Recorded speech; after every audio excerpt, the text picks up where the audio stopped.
In this video, I'm going to show you how to draw the market failure diagram when the government intervenes in the market. Let's take a look at this diagram, which shows a negative externality of consumption, for example, smoking or traffic congestion. If you've forgotten how to draw this diagram, feel free to check my other video. In the free market, consumers only consider their private benefit, shown by the MPB curve. But society actually gains less, and that's why the MSB curve lies below MPB. Because MSB is smaller than MPB, the market consumes too much of the good, so we end up at QMKT, while the socially optimal level should be QOPT.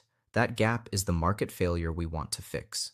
To correct this, the government can use a tax. If you remember from the previous chapter on demand and supply, a tax shifts the supply curve upward. On the right, you can see the simplified version. The supply curve moves from S1 to S2.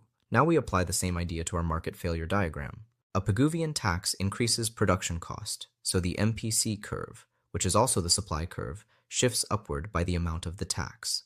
This new red curve represents MPC plus tax, which shows the supply curve after government intervention.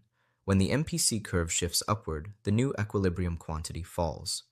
This moves the market from the original QMKT toward the socially optimal level, QOPT. Because output is now reduced, the overconsumption problem, in the most ideal scenario, is corrected. In other words, the tax helps internalize the externality by making consumers face a higher price.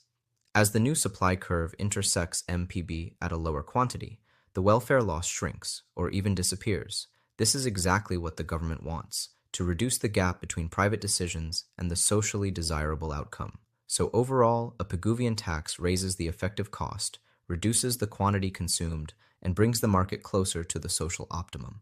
The same idea can be applied to other forms of government intervention as well. There are two things we should always keep in mind when drawing these diagrams. First, the goal is to move QMKT back to QOPT.